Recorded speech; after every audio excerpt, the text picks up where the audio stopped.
Cricket বোর্ডের নীতি নির্ধারকরা তারা চরম খেপা, বিরক্ত, বিব্রত, এবং যেই বিষয়টা গত 24 ঘন্টা এখন পর্যন্ত সামনে আসে নাই, কেউ ব্যাপারটাকে এক্সপোজ করেনি, সেই ইস্যু নিয়েই আসলে কথা বলতে চাই। গতকাল সন্ধ্যায় এবং সন্ধ্যা থেকে রাত অবধি বাংলাদেশ ক্রিকেট বোর্ডের শীর্ষ কর্তারা রাজধানীর ধানমন্ডিতে অবস্থিত বাংলাদেশের শীর্ষস্থানীয় একটা শিল্প গোষ্ঠীর প্রধান কার্যালয় বলতে পারি, সেখানটায় বৈঠকে মিলিত হয়েছে এবং সেখানকার নেতৃত্বে ছিলেন ক্রীড়ামন্ত্রী, বাংলাদেশ ক্রিকেট বোর্ডের প্রেসিডেন্ট নাজমুল হাসান পাপন, বাংলাদেশ ক্রিকেট বোর্ডের পরিচালক এবং ক্রিকেট অপারেশনস কমিটির চেয়ারম্যান জালাল ইউনুস, শেখ সোহেল যিনি বিপিএল গভর্নিং কাউন্সিলের চেয়ারম্যানের দায়িত্বে রয়েছেন, ক্রিকেট বোর্ডের পরিচালক এবং বঙ্গবন্ধু পরিবারের খুবই ঘনিষ্ঠ নিকটাত্মীয় ছিলেন ইসমাইল হায়দার মল্লিক, বাংলাদেশ ক্রিকেট বোর্ডের পরিচালক এনায়েত হোসেন সিরাজ এবং অন্যান্যরা। এই যে টপ লেভেলের শীর্ষ কর্তাদের সাথে ক্রীড়ামন্ত্রী এবং বিসিবি প্রেসিডেন্টের বৈঠক, সেই বৈঠক হয়েছে মূলত দুটি বিষয়ে আলোচনা নিয়ে। একটা হচ্ছে চন্ডিকা হাথুরুসিংহে, যিনি বাংলাদেশের এই মুহূর্তে হেড কোচের দায়িত্বে রয়েছেন এবং জানুয়ারি পর্যন্ত আমরা যতটুকু জানি ঢাক ঢাক গুড়গুড় অনেক কিছুই চলে, তার যে চুক্তির মেয়াদ বাংলাদেশ ক্রিকেট বোর্ডের সাথে সেটা রয়েছে। দ্বিতীয় যে পয়েন্ট সেটা হচ্ছে নাজমুল হোসেন শান্ত, যিনি বাংলাদেশ দলের ক্যাপ্টেন, তাকে নিয়ে আলোচনা হয়েছে। এবং এই আলোচনায় আসলে কি আলোচনা হয়েছে, বাংলাদেশ ক্রিকেট বোর্ড কোন দিকে যাচ্ছে, কি ডিসিশন মেক করতে যাচ্ছে, আদৌ বাংলাদেশের ক্রিকেটের যে ক্যারেক্টার, বাংলাদেশের ক্রিকেটারদের যে মনোভাব, বাংলাদেশের ক্রিকেটারদের মনোভাব বিশ্বব্যাপী আমাদেরকে যেভাবে লজ্জিত আর বিব্রত করেছে, এই যে ঘটনা প্রবাহ, গতকাল নাজমুল হোসেন শান্ত যখন অফিসিয়াল প্রেস মিটে বক্তব্য রাখতে গিয়ে বলেই ফেললেন যে 3 উইকেট যাবার পর থেকে আমাদের টার্গেট ছিল সেমিফাইনাল না, এত সুন্দর কথা তিনি বলে ফেললেন মাইক পি অমাইক হয়ে। এই বিষয়গুলোতে বাংলাদেশ ক্রিকেট বোর্ড চরম খেপা। শান্ত বলেছেন ঠিকই, শান্ত বলেছেন প্ল্যানের কথা, সেই প্ল্যান তো শান্ত বানাননি, বা শান্তর সেই প্ল্যান পরিকল্পনা করার আসলে খুব বেশিতে ক্ষমতা রয়েছে সেটাও না। সেই প্রসঙ্গে এসেছে চন্ডিকা হাথুরুসিংহের আলোচনা, চন্ডিকা হাথুরুসিংহের ইস্যু এবং চন্ডিকা হাথুরুসিংহে ইস্যুতে তার কোচিং মেথড নিয়ে এবং কিছু কিছু কর্মকাণ্ড যেগুলো আসলে বাংলাদেশ ক্রিকেট বোর্ড, ক্রিকেটার, বিশ্বকাপের ক্রিকেটীয় কর্মকাণ্ডকে অনেক বেশি প্রশ্নবিদ্ধ করেছিল। যেমন আপনি দেখেন বাংলাদেশ দল তারা বিশ্বকাপ খেলছে, কিন্তু এমনও গেছে যে 17 দিনের মধ্যে মাত্র 4 দিন তারা প্র্যাকটিস করেছে, বাকি দিনগুলোতে আসলে ঐচ্ছিক অনুশীলন, কেউ চাইলে আসবে না চাইলে আসার দরকার নাই, কোচও আসেননি, এমনও ঘটনা আমরা দেখেছি যে বাংলাদেশ দলের ক্রিকেটাররা ঐচ্ছিক অনুশীলনে, কিন্তু চন্ডিকা হাথুরুসিংহে নিজে তিনি আসেন নাই, কারণ ডালাসে অনেক গরম ছিল, তিনি রূপচর্চা করছিলেন যেন কোনোভাবে তার স্কিনে কোনো ক্ষতি না হয়। বিশ্বকাপ শেষে তার তো গন্তব্য সেই অস্ট্রেলিয়া, তার জায়গায় তিনি চলে যাবেন। এই যে ঘটনাগুলো ঘটেছে বিশ্বকাপ চলাকালে ঘটেছে, সেই ব্যাপারগুলো আলোচনায় এসেছে। মাঝখানে একটা তথ্য দিয়ে রাখি, বাংলাদেশ ক্রিকেট বোর্ডে এখন পর্যন্ত গতকাল সন্ধ্যায় যে মিটিং হয়েছে তাতে সিদ্ধান্ত হয়েছে 2 তারিখ অর্থাৎ জুলাইয়ের 2 তারিখে ক্রিকেট বোর্ডের একটা যে সভাগুলো হয়, ক্রিকেট বোর্ডের নির্বাহী কমিটির সভা হবার কথা রয়েছে। এই ডেটটা চেঞ্জ হতে পারে, তবে জুলাই মাসের 2 তারিখে অ্যাপ্রক্সিমেটলি সেই ডেট ফিক্সড করা হয়েছে।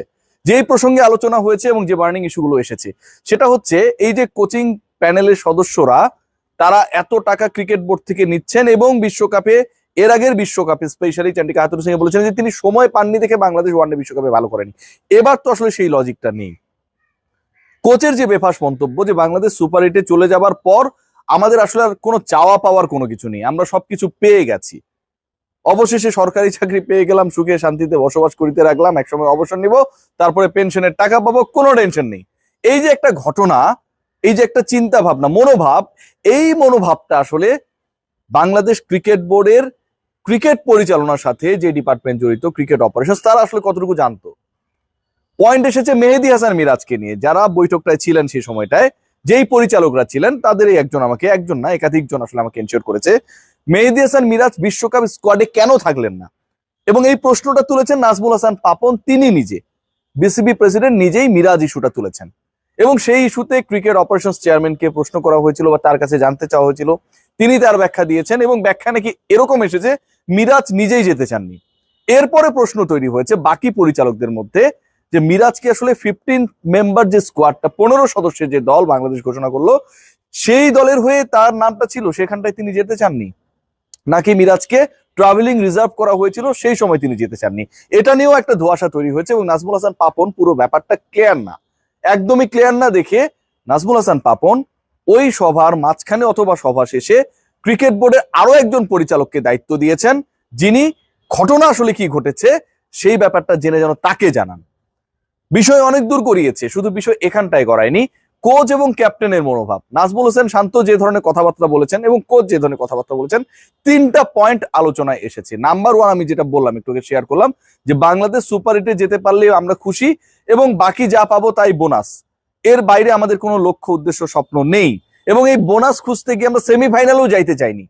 সেমিফাইনালের যে আমাদের ইকুয়েশনটা ছিল সেটাকে ট্রাই পর্যন্ত আমরা করি নাই। আমরা বলেছি সেমিফাইনালে আমরা যেতে চাই প্রথম 3 উইকেটের মধ্যে, যদি আমরা উইকেট না হারি 6 ওভারের মধ্যে, তাহলে আমরা সেই ট্রাইটা করব।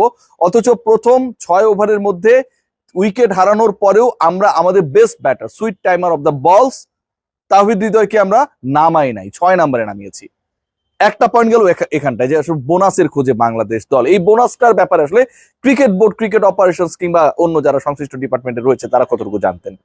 সেকেন্ড পয়েন্ট যেটা, সেটা হচ্ছে ক্যাপ্টেন যে বললেন যে এই যে 6 ওভারের মধ্যে 3 উইকেট যদি হারিয়ে ফেলে আমরা লক্ষ্য চেস করতে যাব না, মানে 12 ওভার 1 বলে আমরা লক্ষ্যটা চেস করব না, আমরা জাস্ট একটা জয় পাইলেই খুশি। এরকম কোনো পরিকল্পনা আসলে বাংলাদেশ ক্রিকেট বোর্ড কিংবা ঢাকা থেকে ওখানটায় ছিল কিনা? ওয়েস্ট ইন্ডিজ এবং ঢাকার মধ্যে এরকম কি কোনো ম্যাচের আগের দিন রাতে যোগাযোগ হয়েছিল? এই উত্তরটা হচ্ছে না। আরেকটা, ওই রাইটি লেফটি কম্বিনেশন এবং দল সাজানোর ক্ষেত্রে যে ধরনের বিতর্কের জন্ম দেওয়া হয়েছে, যেমন আপনি দেখেন যে 2জন ক্রিকেটারকে বাংলাদেশ 7টা ম্যাচ খেলেছে, ক্রিকেটাররা অফ ফর্মে ছিলেন, প্রয়োজন ছিল অনেক সময় বাঁহাতি বোলারদের, তারপরও খেলানো হয় নাই। এই ডিসিশনস গুলো আসলে কে নিয়েছে? কেউ কি জানতো? কেউই জানতো না। উত্তরটা হচ্ছে গতকালকে ওই শিল্প গোষ্ঠীর কার্যালয়ে যখন বৈঠক হয় তখন যারা ছিলেন তারা জানিয়েছেন তারা কিছুই জানেন না। সত্যি কথা যেটা, যা করেছেন চান্ডিকা হাথুরু সিং তার মতো করে করেছেন। এবং ইন্টারেস্টিং পার্ট যেটা, নাজমুল হোসেন শান্ত মিডিয়া এসে যে বক্তব্যগুলো নানা সময় দিয়েছেন, তিনি কতটুকু প্রিপেয়ার ছিলেন? শান্তর ক্যাপ্টেন্সি নিয়ে আমি যে সেকেন্ড পয়েন্টটাতে আসছি, ভয়াবহ ধরনের আলোচনা হয়েছে এবং নাজমুল হোসেন শান্ত তিনি যে 3 ফরম্যাটে ক্যাপ্টেন হিসেবে ফিট না, এটা সবাই অ্যাকনলেজ করেছে, সবাই মেনে নিয়েছে।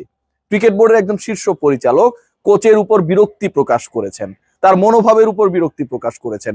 কিছু কিছু ক্রিকেটারকে প্রমোট করতে গিয়ে এবং অপছন্দের ক্রিকেটারদেরকে ডমিনেট করতে গিয়ে বাংলাদেশ দলে যে অস্বাস্থ্যকর অবস্থা তৈরি হয়েছে সেটা নিয়ে কথা হয়েছে। ফাইনালি 2 তারিখের বোর্ড সভায় ডিসিশন আসতে পারে। আবারও বলছি, 2 তারিখের বোর্ড সভায় যদি ডেটটা ফিক্স থাকে, ঠিক থাকে, বাংলাদেশ ক্রিকেট বোর্ড 3 ফরম্যাটের যে ক্যাপ্টেন্সি দায়িত্ব নাজমুল হোসেন শান্তকে দিয়েছেন, সেখানটায় আসলে কোনো পরিবর্তন প্রয়োজন কিনা ডিসকাশন হয়েছে সেটা নিয়ে মূলত। এবং একই সাথে চান্ডিকা হাথুরু সিং এর সাথে বাংলাদেশ ক্রিকেট বোর্ডের যে সম্পর্ক, সেটাকে দ্রুততম সময়ে বাংলাদেশ ক্রিকেট বোর্ড শেষ করতে চায় নাকি এটাকে কন্টিনিউ করতে চায়। চ্যাম্পিয়ন্স ট্রফিতেও কি চান্ডিকা হাথুরু সিং এর হাতেই ব্যাটনটা থাকবে?